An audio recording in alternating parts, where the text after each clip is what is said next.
বাড়ির বউ হওয়া যে কি জ্বালা, কোথাও যেতে গেলে সংসারে সবকিছু সামলে রেখে তারপর যেতে হয়। হ্যালো বন্ধুরা, কেমন আছো তোমরা? আশা করছি সবাই খুব ভালো আছো, সুস্থ আছো। আমিও বেশ ভালোই আছি। তো দেখো, আজকে ঘুম থেকে উঠেছি অনেক সকাল সকাল, আর দেখতে পাচ্ছ স্নান হয়ে গেছে। চুলটা ভিজিয়ে রেখেছি, যার জন্য গামছাটা বেঁধে রেখেছি চুলে। তো আজকে কেন এত সকাল সকাল উঠেছি সেটাও তোমাদেরকে বলছি।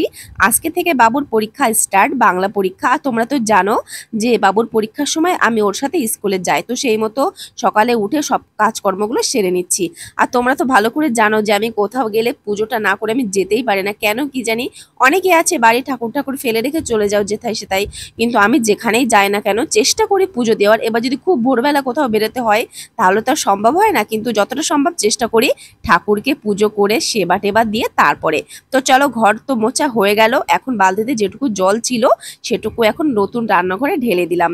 আর দেখো, রান্নাঘরটা এখনো কমপ্লিট হয়নি। তো হাজবেন্ডের ডিউটি আছে, ছুটি হলে বাজার থেকে আর কি টিন নিয়ে আসবে। টিন নিয়ে এসে মিস্ত্রি দিয়ে ঘেরা হবে, তারপর ঘরে উঠে আমরা রান্না বান্না করবো। আর এই ঘরের প্রথম রান্না ইচ্ছা আছে ভগবানকে ভোগ দেব, তারপরে আমরা রান্না বান্না স্টার্ট করব। তো চলো, ঘর মোছা হয়ে গেল, তুলসী মন্দিরটাও ধুয়ে নিয়েছি, এখন চলে এসেছি কলপারে। কলপারে এসে আমি ঠাকুরের বাসনপত্রগুলো মেজে নিয়েছি। আর আমাদের কলপারটা এখান থেকে উঠিয়ে নিয়ে যাওয়া হবে নতুন রান্নাঘরের পাশে।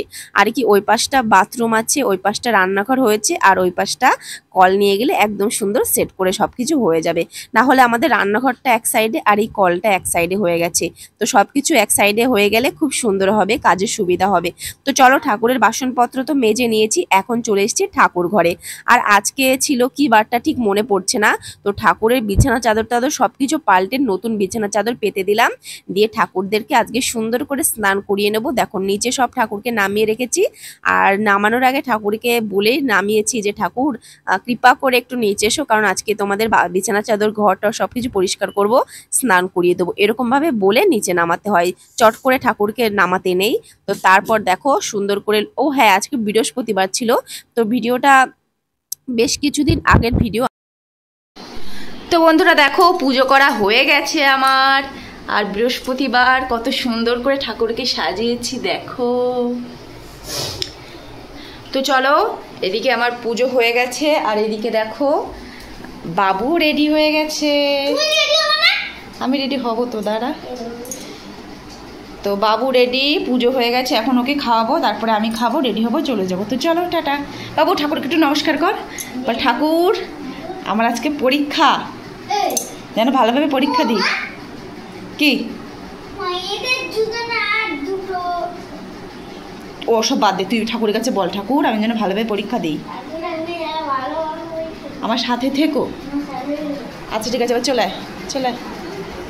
পুজো করা হয়ে গেছে, এখন চলে এসেছি ভাত খেতে। তো দেখো, প্রথমে বাবুকে খাইয়ে নেব। আর আজকের কি রান্না বান্না হয়েছে তোমাদেরকে বলছি। এখানে দেখো, পেঁয়াজ আর কুচি কুচি করে আলু কেটে মাছের তেল দিয়ে ভাজা হয়েছে। আর এদিকে হচ্ছে গাটি কচু, আলু আর রুই মাছের তরকারি। তো চলো, একটা পেটি মাছ নিই আর কিছুটা আলু নিয়ে বাবুকে খাইয়ে দিই, তারপর আমি খেয়ে বেরিয়ে পড়বো। আর অনেকটা বেলা হয়ে গেছে, যেহেতু আজকে পরীক্ষা, গাড়িওয়ালা বলেছে একটু তাড়াতাড়ি চলে আসতে। তো দেখো, খাওয়া দাওয়া করে আমরা এখন চলে এসেছি। আর যে গাড়িতে উঠেও পড়েছে, আর দেখো কত বাচ্চা।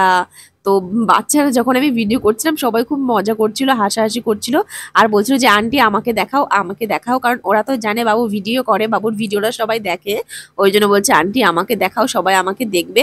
তো সবাইকেই দেখাচ্ছিলাম। তো এই যে দেখো, এই যে মুখ ঢেকে আছে না, এই মেয়েটা এত দুষ্টুমি করে জানো তো, আর খুব কিউট, খুব সুন্দর সুন্দর কথা বলে। তো চলো, কথা বলতে বলতে বাবুর স্কুলে ঢুকেও পড়েছি, এই যে মেন গেট। তো চলো, বাবুর স্কুলে ঢুকে একটা হরিচাঁদের মন্দির আছে, তো বাবুকে আমি বললাম যে ওখানে দাঁড়িয়ে নমস্কার কর, তাহলে তোর পরীক্ষাটা ভালো হবে।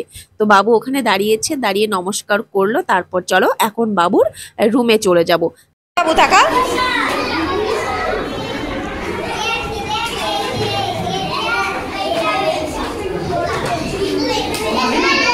বাবু ওদিকে পরীক্ষা দিচ্ছে, আমি গাড়িতে বসে বসে কিছু নাম জপ করলাম, তারপর চলে আসলাম একটা মিষ্টির দোকানে। আসলে সকালে আমি কোনো তরকারি দিয়ে ভাত খাইনি, সিদ্ধ ভাত খেয়েছিলাম, তো তার জন্য ভাবলাম যে দোকান দিয়ে একটু পনির নিই আর ভগবানের জন্য কিছু মিষ্টি নিই। তো সেই মতো একটা মিষ্টির দোকানে চলে এসেছি।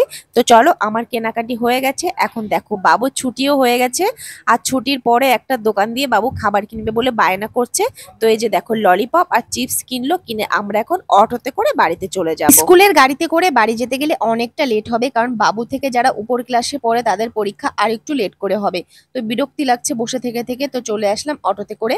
আর রাস্তার অবস্থা দেখো,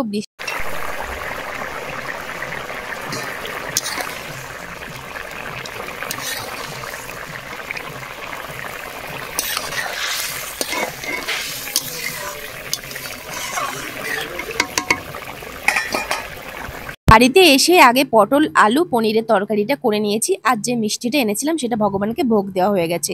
তো চলো, রান্না বান্না হয়ে গেছে, এখন খেয়ে নেবো, খুব খিদে পেয়ে গেছে।